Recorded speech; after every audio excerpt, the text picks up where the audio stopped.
மலை மேல வந்ததுமே பார்த்தீங்கன்னா, அவ்ளோ கூட்டமா இருந்தாங்க. எல்லா பக்கமும் "எங்கடா போறீங்க? எங்கடா போறீங்க?" அப்படின்ற மாரி தான் வந்து பார்த்துட்ருந்தோம். அப்புறம் வந்ததும் பார்த்தீங்கன்னா, சரி மாங்காய் வித்துட்ருந்தாங்க. அது வாங்கி சாப்பிடலான்னு சொல்லிட்டு ஒரு பீஸ் வாங்கிட்டு அப்படியே வந்து நடக்க ஆரம்பிச்சுட்டோம். எங்கே போறோம்? என்ன பண்ண போறோம்? ஒண்ணுமே வந்து தெரியல. சும்மா அப்படியே கால் போன போக்குல போயிட்டுருந்தோம். அங்க ஒரு பாப்பா வந்து நான் எல்லாருக்கும் நாமம் போட்டுட்டு இருந்தா. அக்ஷாவும் பார்த்தீங்கன்னா, நானும் நாமம் போட்டுக்கிறேன் அப்படின்னு சொன்னதுனால, அவளுக்கும் வந்து ஒரு நாமத்த வந்து போட்டாச்சு. எனக்கும் கொண்டு வந்தாங்க. ஆனா எனக்கு கொஞ்சம் ஷையா இருந்ததுனால நான் போடல. சரி வந்ததும் வந்துட்டோம். லட்டு கவுண்டர்ல போய் லட்டு வாங்கிடலான்னு பார்த்தா, அவ்ளோ கூட்டமா இருந்தது. சரி நாங்க 2 பேரும் உட்காந்து "நீ போய் வாங்கிட்டு வான்னு" சொல்லிட்டு நாங்க வெயிட் பண்ணிட்டுருந்தோம். அப்புறம் 2 லட்டு மட்டும் வாங்கிட்டு வந்தாங்க. வந்ததுமே அக்ஷா ஒரு லட்டு எடுத்துட்டு சாப்பிட ஆரம்பிச்சுட்டா.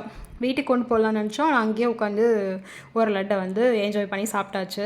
அதுக்கப்புறம் அப்படியே சரி திரும்ப நடக்கலாம்னு சொல்லிட்டு நடக்கும்போது, ஷாப்பிங் பண்ணலாமேன்னு சொல்லிட்டு வளையல்லாம் வித்துட்ருந்தாங்க. சரி வளையல் வந்து நான் அவ்வளோ போட மாட்டேன். ஆனால் என்னைக்காவது சாரீலாம் கட்டும்போது வளையல் போட்டால் நல்லாயிருக்கும்ல. அதுக்காக வந்து வளையல் வாங்கினேன். ஸோ இந்த வீடியோ பிடிச்சிருந்தா மறக்காமல் லைக் பண்ணிவிடுங்க. பாய்.